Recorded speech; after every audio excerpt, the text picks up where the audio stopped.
multisensory humans see everything differently than five-sensory humans.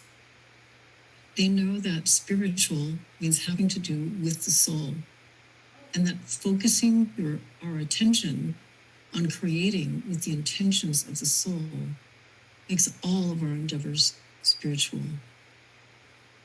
The intentions of your soul are harmony and cooperation and sharing and reverence for life. When these intentions become your intentions, your personality is aligned with your soul. That is authentic power. Just take that in, take a deep breath, take that in to your being. And when you're ready, open your eyes.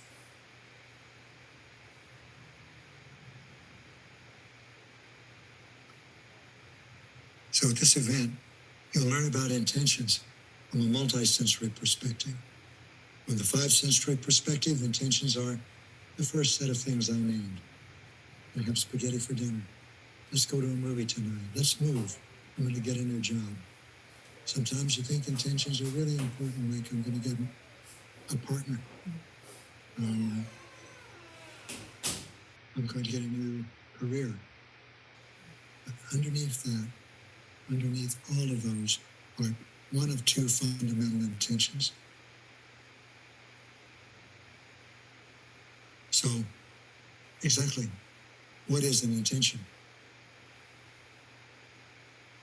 An intention is a quality of consciousness. Let's put up a visual for that. Let's see visual 6.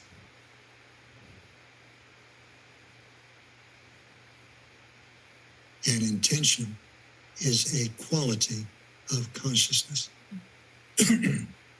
So you might have thought, and five-sensory humans think, that an intention is the goal, a physical goal, something to do, something to accomplish, something to achieve, something to enable you or someone else. But from a multisensory perspective, an intention is a quality of consciousness.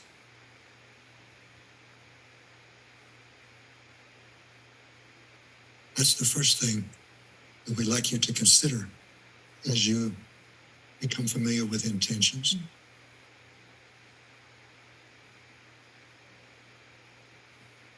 Excuse me. There's another thing we'd like you to know and to consider about intentions. Let's see the next visual.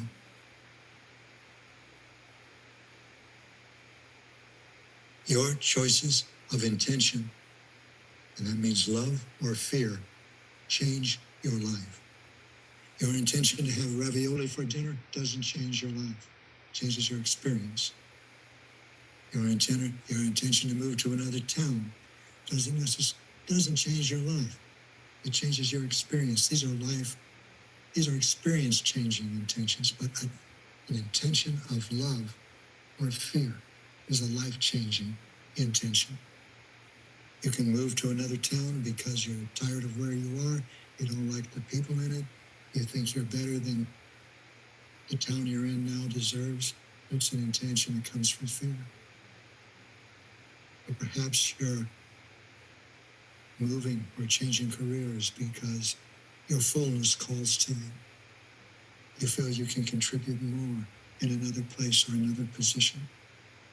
Your choice of intentions, love or fear, change your life. In other words, your choice of a quality of consciousness that's either loving or fear-based changes your life. Logan, I was thinking about this story you told me about this man who was being asked by these people. They were thinking about moving to a town. And I think that really depicts that, an intention. Well, we can talk about that later. Yes, very soon. Yeah. First, I'd like us to consider one more thing about intentions throughout this event. Right. Let's see visual aid, please. Only you can choose your intention. Once you look at your life, once you look at your experience, you can see that is the case. Only you can choose your intention. And there's power in knowing this. Tremendous power. No one can choose your intention for you. An employer can give you a raise or fire you. The person you think you want to live the rest of your life with can say, I want to live my life with you, or I don't think I want to anymore. But your intention, or what you do next, is life-changing, because it will be an intention between love and fear. And no one knows your intention except you. And no one can choose your intention except you. Well, no one knows your intention but you, except when you don't know your intention. And so what this whole event is about is so you can become very clear what your intention is. That's right. No one else can know your intention if you don't know your intention. And there's one thing that you do know. Whatever intention you're operating on comes from fear. It doesn't come from love. And if you operate or create with an intention of fear, it creates painful consequences for you and destructive consequences. And when you encounter them, you might say, what did I do to deserve this? Why is this happening to me? It's not what I intended. It actually is what you intend, but you were not aware of your intention when you acted on it. We're here to practice understanding and creating authentic power, which requires awareness of your intentions. And when you do that consciously, then you can start to create your experiences consciously. Well, this is all leading us to something very important.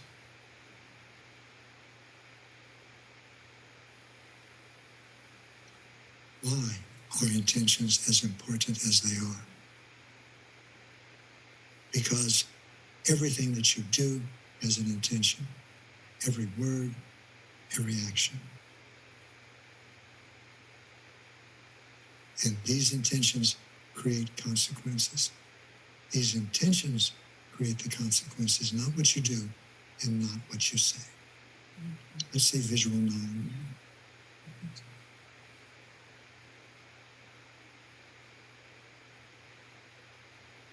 Intentions create consequences, and not deeds or words.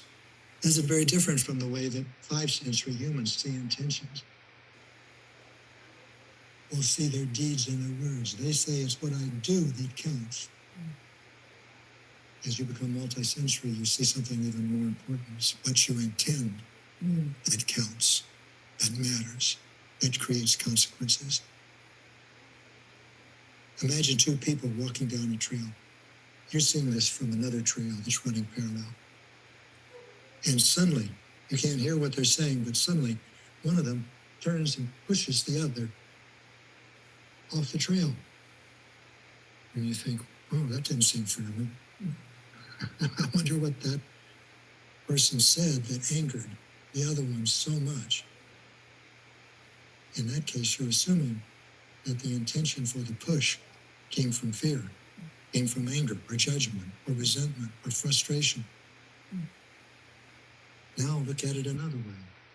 Suppose that these 2 people who are hiking parallel to you are walking down a trail, and one of them sees that his friend is about to step on a rattlesnake that's coiled.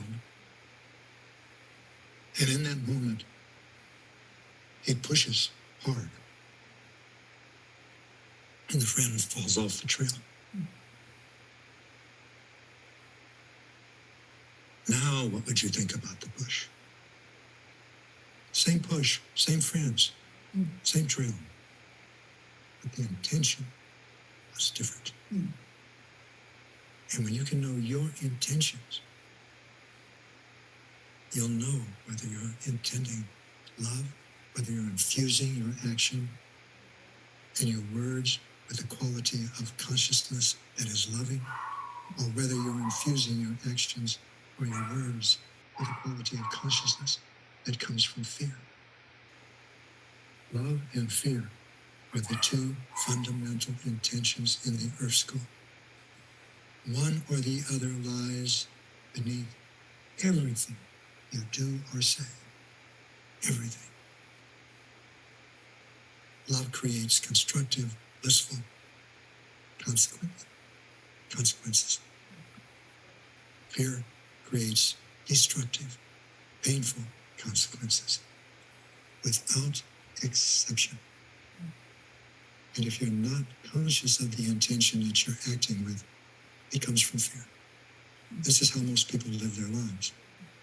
They don't think about what their intention is. They think about what they want. And if they're acting in fear, they want one thing: to change the world, to make themselves feel better. That means changing someone else. That means manipulating and controlling. And that is the 5th century understanding of power, the ability to manipulate and control. But as we become multi-sensory, we see another understanding of power: the alignment of your personality with your soul. Well, what does that mean? Linda mentioned earlier that your soul has intentions. They are harmony, cooperation, sharing, and reverence for life. These are all intentions of love. And when you align yourself with those intentions, you align your personality with your soul, and you become authentically powerful. You create with love. Well, you can see how radically transformational the new consciousness is. Already you can see that intention is not what you thought as a 5th century individual. It is a consciousness, and there's only one person that can choose that consciousness in yourself for you, and it's you. And depending upon what that choice is, you act or speak in ways that create blissful, constructive consequences for yourself or the opposite. And that's the way it is. Now, how can I say that so authoritatively? Because I'm saying that on the basis of my experience. But I'm not asking you to believe my experience. I'm asking you to test this yourself. Test it yourself. See if what we are suggesting applies to your life. We are saying it does. But only if you do it. You know, I went to say chiropractor once, and he told me to do something, an exercise. And I came back 2 weeks later and he said, "Did you do the exercise?" I said, "No." And he said, "Well, what happened?" I said, "It's about the same."